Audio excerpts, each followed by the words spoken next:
नमस्कार, मैं हूं राधा राणा और आप देख रहे हैं द लाइव। राहुल गांधी की बिहार यात्रा और कांग्रेस की सक्रियता ने सियासी हलकों में एक बड़ा सवाल खड़ा कर दिया है। क्या राहुल गांधी के पास कोई प्लान बी भी है?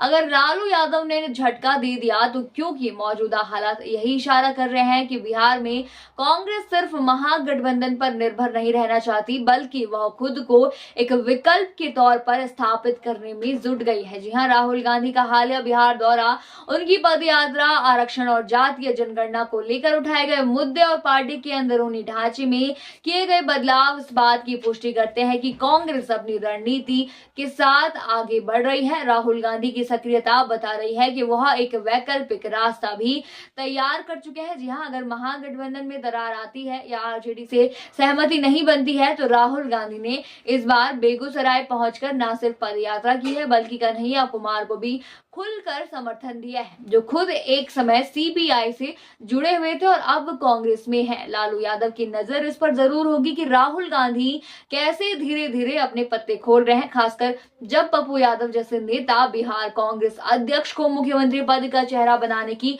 बात करने लगे हों और तेजस्वी यादव को लेकर कांग्रेस के नेता गोलमाल जवाब देने में लगे हो तो आरजेडी का सतर्क होना लाजमी है। जी हाँ, इस बार राहुल गांधी ने खुद राबड़ी देवी के घर जाकर मुलाकात नहीं की, बल्कि बिहार कांग्रेस नेताओं को पहले ही लालू परिवार से बातचीत करने भेजा गया। यह संकेत है कि कांग्रेस एक साथ दो मोर्चों पर काम कर रही है। एक ओर है गठबंधन को बनाए रखना और दूसरी ओर है खुद को स्वतंत्र ताकत के रूप में तैयार करना।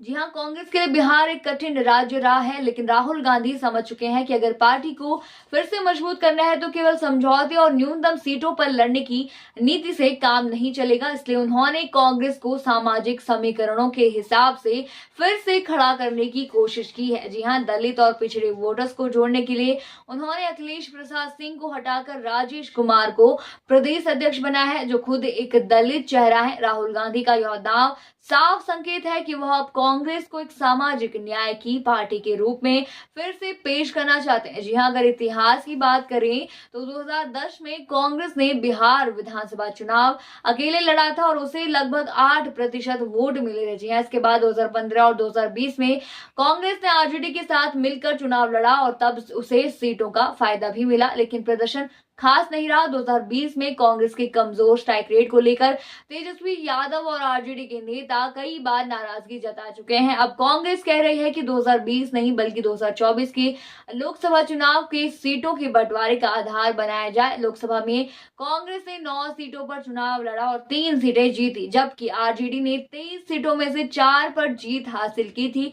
स्ट्राइक रेट की बात करें तो कांग्रेस का प्रदर्शन बेहतर रहा और इसी के बलबूते अब कांग्रेस अधिक सीटों की मांग कर रहे हैं। जी हाँ, लालू यादव और तेजस्वी यादव ये सब देख सुन तो रहे हैं, लेकिन वो यह भी जानते हैं कि अगर कांग्रेस ने मुस्लिम और दलित वोट बैंक में सेंध लगा दी तो उनकी राह मुश्किल हो सकती है, खासकर अगर कांग्रेस जातीय जनगणना और 50% आरक्षण के बीच लेकर जाती है तो कांग्रेस को एक वैकल्पिक विकल्प के रूप में देखा जा सकता है, लेकिन आरजेडी इसे स्वीकार नहीं करेगी और यही वह टकराव की स्थिति है जो आगे चलकर गठबंधन को तोड़ भी सकती है। लालू यादव की चिंता ये भी हो सकती है कि अगर कांग्रेस ने अपने दायरे को बड़ा कर लिया तो बिहार में आरजेडी की केंद्रीय भूमिका खतरे में पड़ सकती है। अब सवाल उठता है कि अगर आरजेडी और कांग्रेस के बीच समझौता नहीं हुआ तो क्या कांग्रेस बिहार में अकेले चुनाव लड़ेगी, और अगर लड़ेगी तो क्या उसके पास कोई ठोस रणनीति है? राहुल गांधी के अब तक के कदम यही दर्शाते हैं कि वह सिर्फ सहयोगी भूमिका में रहने के लिए